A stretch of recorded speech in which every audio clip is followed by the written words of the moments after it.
ಚಂದ ಮೌನದ ರೂಪವೇ ಅಂದ ಚಂದಕ್ಕೆ ಚಂದವಂತೆ ನಿನ್ನ ಅಂದವು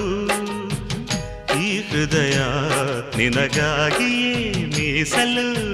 ಪ್ರಿಯೇ ಎಂದಿಗೂ ಈ ಬೆಸುಗೆ